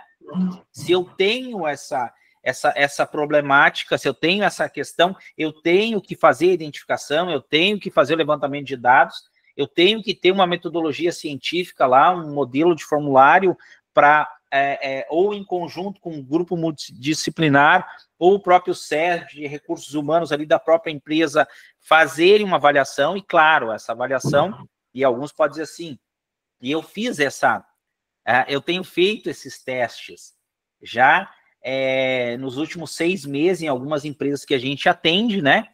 Eu tenho feito esse teste, eu até fiz recentemente, semana passada, num grupo de pessoas lá, eu fiz alguns questionamentos. Eu disse, pessoal, eu posso fazer alguns questionamentos? Perguntei, né? Tomei a liberdade de questionar se eu poderia perguntar algumas coisas pessoais, aí perguntei para uma moça, né? Você é casada? Sou. Teu marido já te bateu, né? Alguma vez tu já veio para a empresa brigada com o esposo e tal? E aí ela ficou meio assim e tal, né? De responder e tal. Eu perguntei para um menino também, né? Para um senhor lá. Eu disse, o senhor já agrediu a sua esposa, né? Em algum momento o senhor já agrediu a sua esposa? Ele ficou meio assim, né? E tal. Ou seja, logicamente que a gente vai ter que tratar essa questão, e aí que entra uma metodologia, um planejamento de trabalho. Mas até tem a questão de que as coisas que terão que ser avaliadas e detectadas estão mais vinculadas ao trabalho do que a questões individuais de cada um. Perfeito, né? perfeito. Também, porque não. A gente não pode cair na cilada de colocar a saúde mental de cada um. É o que o ambiente está proporcionando para aquelas pessoas. Perfeito. Tu trouxe um esclarecimento fantástico, que era exatamente onde eu queria chegar. Eu preciso entender que é o contexto do trabalho. E o contexto do trabalho, ninguém melhor do que nós, né?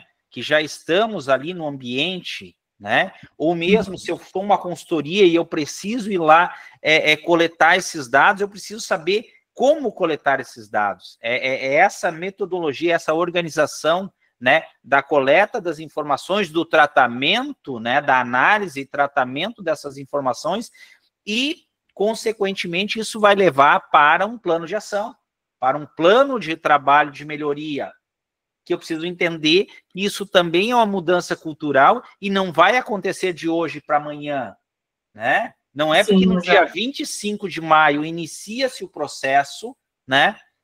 Dia 25 de maio inicia-se o processo de monitoramento por parte das autoridades, que no dia seguinte a minha empresa tem que estar, né, com uma cultura prevencionista, uma cultura prevencionista de tratamento dos riscos psicossociais, os fatores psicossociais, melhor dizendo, relacionados ao trabalho, né? E essa identificação que a gente precisa ter a clareza.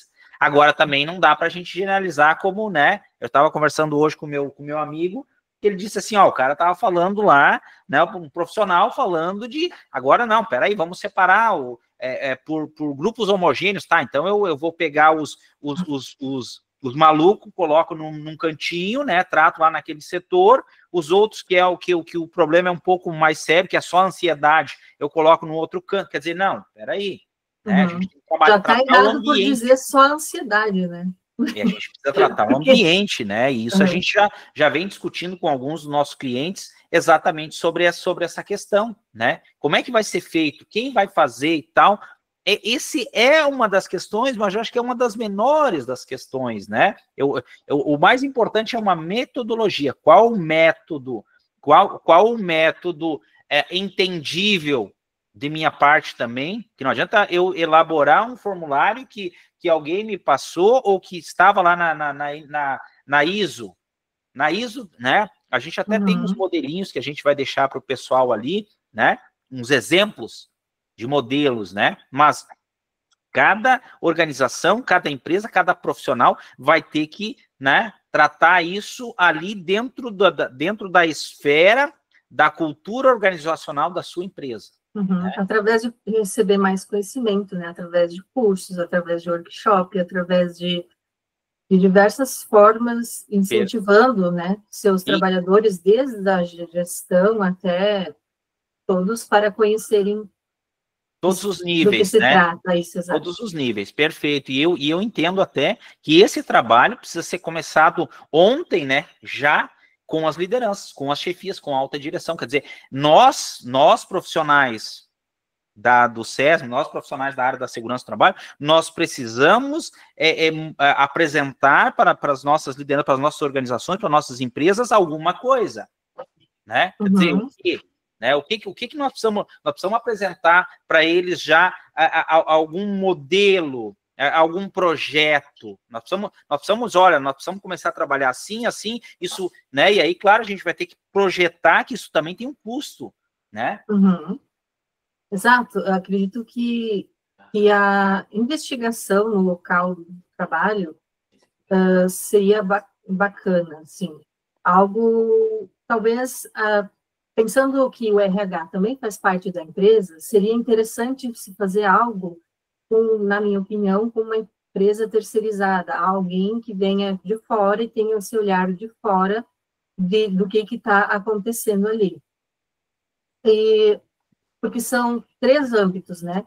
O que já está acontecendo, aquilo que a gente vê que pode vir a acontecer nessas relações e tudo mais, e aquilo que a gente pode prevenir. Então, precisa ser avaliado essas 3 questões. Perfeito, perfeito.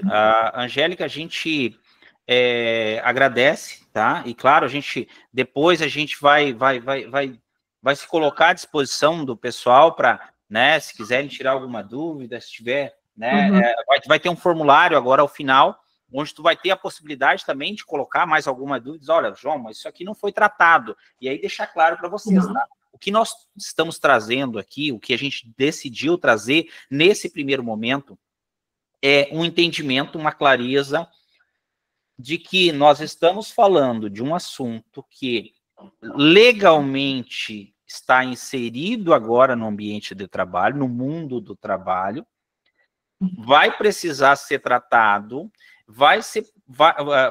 necessitamos debater com outros profissionais precisamos entender a cultura organizacional da nossa empresa, né?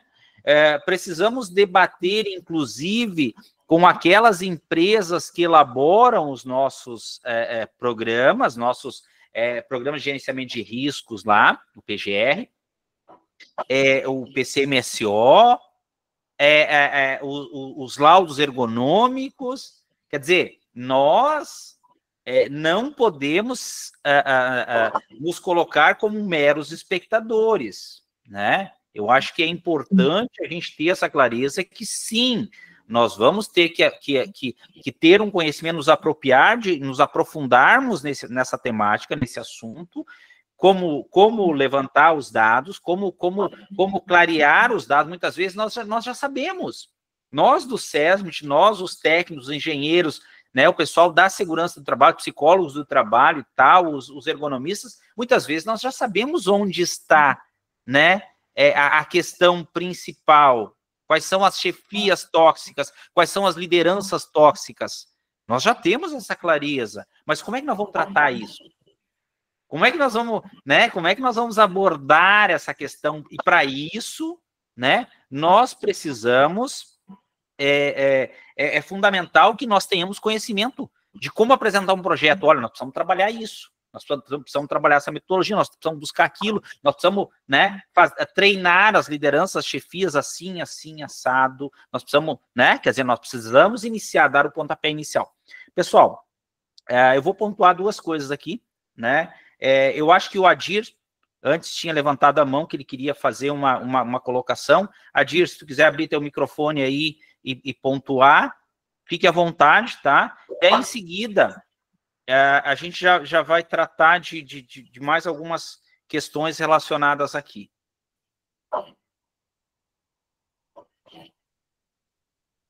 Adir, me ouve?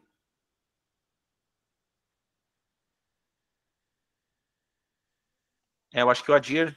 Olá. Olá. Muito bem. Estão me ouvindo bem? Ouvindo bem.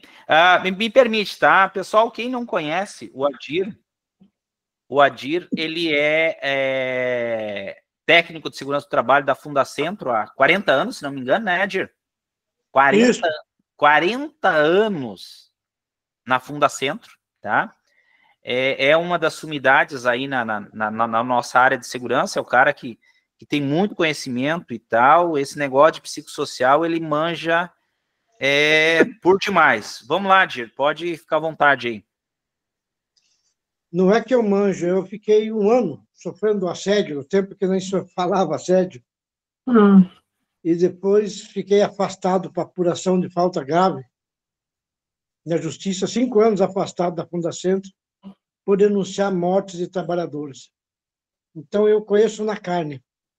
Eu estava pensando aqui, não ia nem dar tempo de falar, porque tem muita gente, né? Vou tentar ser rápido aqui para dar uma mensagenzinha do que eu estou percebendo nesses últimos dias. Eu estou vendo aqui ações do Sistema S em várias regiões do Paraná.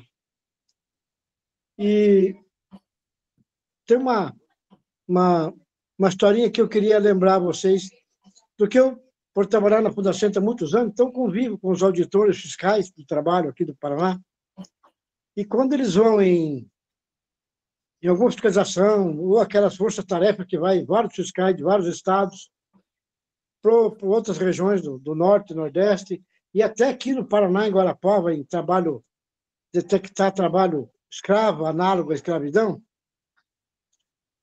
o que acontece? Eles me contam o seguinte, que leva 2 ou 3 dias para que os trabalhadores entendam, eles ficam até bravos com os auditores fiscais. Depois que eles começam a notar que eles estavam ali trabalhando com uma pessoa armada cuidando deles, que eles não tinham água decente, que eles não tinham água para dormir, local para dormir, água tratada, condições desumanas. No caso lá do Rio Grande do Sul também teve um auditor fiscal que foi lá, negócio da uva lá.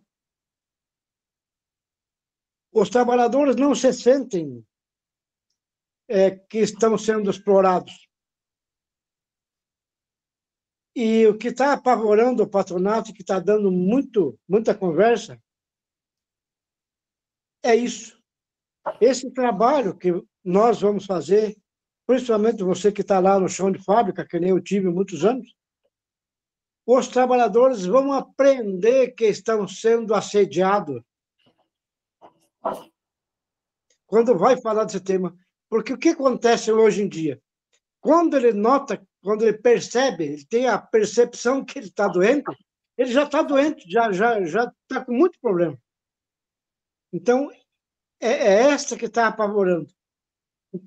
Então, a gente às vezes tem que esquecer um pouquinho da norma. É claro que é importante a norma, né? Eu acompanho, a OIT já falava isso antes da pandemia, né? Quem é velhinho que nem eu, assim, sabe que os bancários, por exemplo, era a categoria que mais tem problema, porque eles executam um trabalho que chama-se tecnicamente de tarefa vazia. Né? Um caixa de banco, aí pode conversar com ele. Todos eles têm problema de saúde. Se quer conversar com ele, para ver ele feliz, é quando ele volta segunda-feira trabalhar, com os dedos tudo machucado do que ele fez lá na chacrinha dele. Aí você sente que ele fez um trabalho de verdade, porque ali no caixa do banco, ele não se sente efetivamente fazendo um trabalho. Né? E você pega um pedreiro, um carpinteiro, ele está feliz, porque ele diz, eu fiz aquela construção que ele diz a música popular lá, eu fiz aquele prédio, eu fiz aquilo, eu que construí aquilo.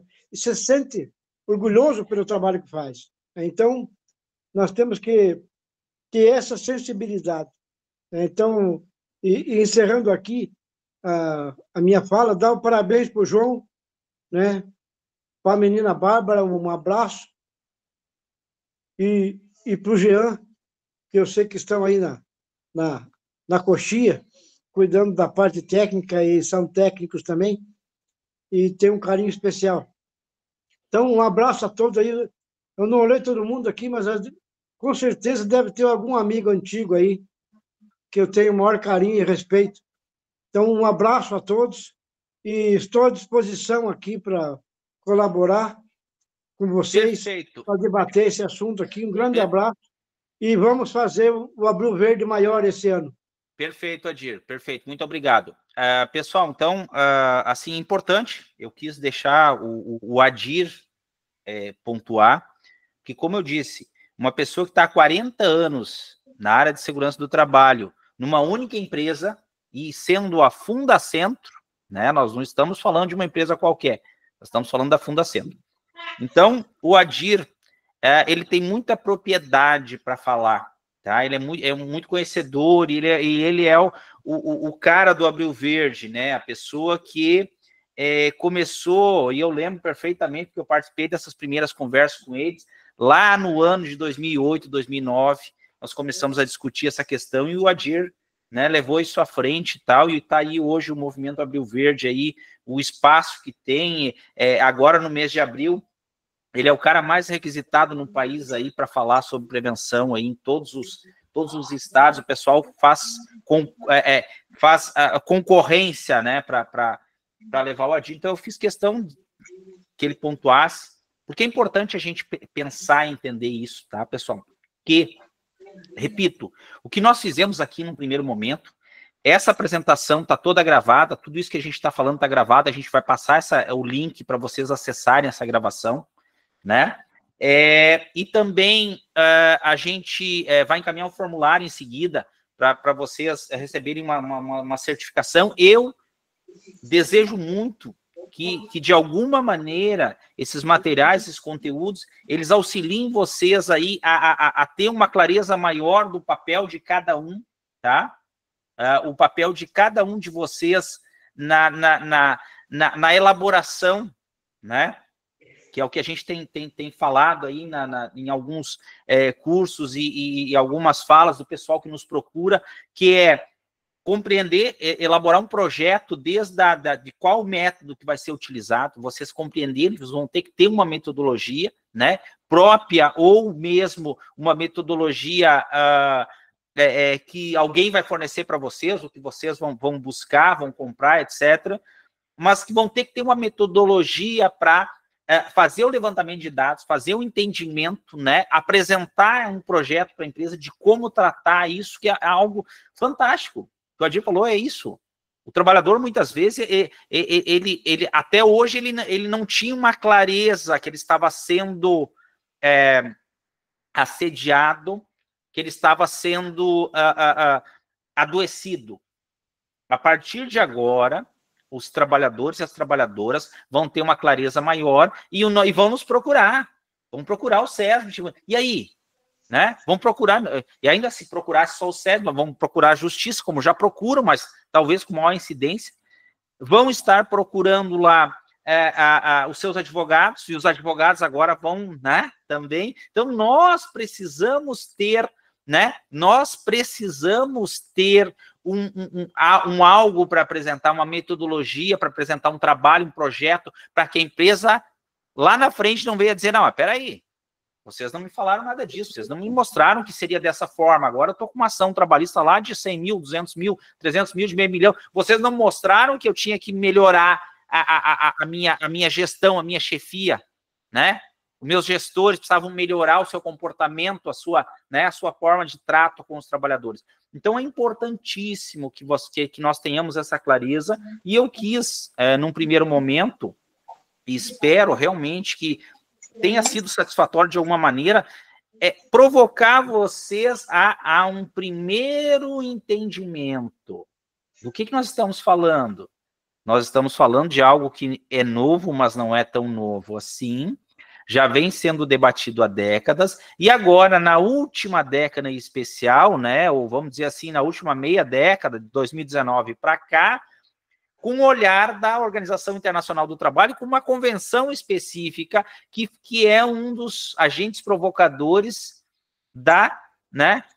dos países membros lá que estão ratificando a Convenção 190, de buscar ações, e mais para nós aqui, a grande incidência de processo na justiça trabalhista e a grande incidência de adoecidos a serem tratados na Previdência Social. Então, está mais do que na hora da gente, além de adequar as máquinas para que os trabalhadores estejam protegidos, adequar os ambientes de fato, que é o que nós vamos começar a fazer, adequar os ambientes para não adoecer as pessoas, né? Uma doença invisível, entre aspas, né? Ou não visível, não invisível, mas não visível, como um corte, como um esmagamento, como uma fratura, né? Como um sangramento, mas que está trazendo um grande prejuízo social, ok? Então, pessoal, peço desculpas que nesse primeiro momento não dá para abrir para todos falarem, questionarem. Por isso, esse questionário que eu já vou colocar aqui para vocês, o link, tá? Que é o questionário para vocês. Acabei de compartilhar aqui, tá, pessoal? Enviar a mensagem para vocês aqui, né? Para que vocês possam acessar o formulário, né? Inclusive colocar ali os questionamentos, as dúvidas que ainda ficaram e tal, para a gente conversar num segundo momento, né? Mas eu espero, e vamos disponibilizar também a gravação, vamos disponibilizar também o material, eu espero que tanto eu, né, quanto a Angélica, que, né, brilhantemente ali pontuou algumas coisas bem básicas, porque, infelizmente, eu tive que limitar, dizer, Angélica, tu tem 10 minutinhos, 15 minutinhos no máximo, né? Porque o assunto é extremamente complexo, é extremamente longo, e a gente só iniciou por isso que eu falei isso lá no início. É um princípio de conversa, tá, pessoal? Ok? Mas está aí o link para vocês, né? E eu gostaria realmente, tá, que quem tiver um interesse maior, né, a gente vai disponibilizar o link para acessar aí essa conversa, mas é uma conversa, eu não diria que uma conversa rasa, tá? Teve alguma profundidade, porque a gente procurou trazer exemplificações, legislações e tal, mas é uma conversa, assim, que não deu para aprofundar nas questões de nenhum de vocês, né? Infelizmente, né? Diz, eu tenho um exemplo aqui, eu tenho uma situação lá na minha empresa desta forma. Infelizmente, nós não tivemos essa possibilidade, porque um evento desse não permite, mas a gente, eu acho que, se não me engano, agora no final do mês a gente vai ter um evento mais específico, fechado, para um grupo mais específico de pessoas, né? Se não me engano, são 15 ou 20 vagas, né? E aí a gente vai poder, né, apresentar todo o contexto, desde como eu elaboro, qual o modelo de formulário, com a apresentação, com a disponibilização de um modelo, né, de formulários trazidos do modelo europeu lá de Copenhague, como fazer os levantamentos, como fazer as análises, como envolver, como fazer os treinamentos dos profissionais, né, tanto das chefias, das lideranças, o modelo a ser apresentado para a alta gestão, e como elaborar o plano de trabalho e o que precisa constar nesse plano de trabalho com base na ISO 45003. Então, a gente vai ter algo mais, melhor elaborado para um grupo específico, e aí podendo, claro, interagir, ouvindo cada um trazendo as suas dúvidas, as suas necessidades, como são os nossos cursos EAD, né, que muitos de vocês, ou melhor, alguns de vocês já fizeram com a gente, né, num modo síncrono, que é a conversação ali direta. Então, a gente vai ter um outro momento, mas nesse momento a gente trouxe isso, e todo esse material que a gente falou aqui, a gente vai disponibilizar, tá? Além da certificação, né, para vocês entenderem que foi um evento elaborado pela grande demanda de questionamentos que veio para a gente, tá? Mas a gente vai ter um momento para um curso mais específico da gestão do risco psicossocial, né? Se não me engano, agora no final do mês, mas depois, aqueles que tiverem interesse, nos procurem, que a gente vai estar falando sobre isso, tá? Tá aí o formulário que vocês precisam preencher para a emissão da certificação, tá, pessoal? Agradeço, peço desculpas novamente, porque eu não consegui realmente, né, abrir para várias pessoas falarem, como eu vi que muitos ali levantaram a mão. Peço desculpas, tá? A intenção não era não deixá-los falar, mas é pelo tempo reduzido, pela quantidade, tanto é que eu fui falando rapidamente, não pude me ater muito em cada um dos contextos, porque só isso que a gente discutiu aqui, para a gente, tópico por tópico, aí a gente vai um dia inteiro, vai no mínimo umas 8 horas, 12 horas aí para a gente trabalhar.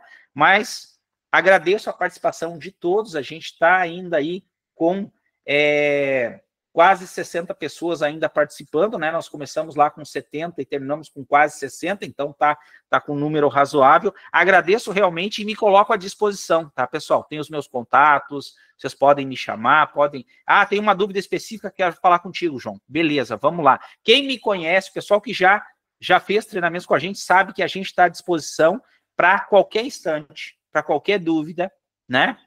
Para tirar dúvidas, para encaminhar algum materialzinho. A gente não cobra consultoria, o pessoal sabe disso, né?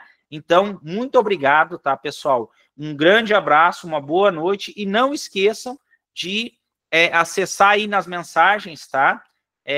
O link para vocês preencherem um formulário, para vocês receberem a certificação e também ter acesso aos materiais, ok? Um grande abraço a todos, uma boa noite e muitíssimo obrigado pela atenção de vocês, ok? Um grande abraço e até mais.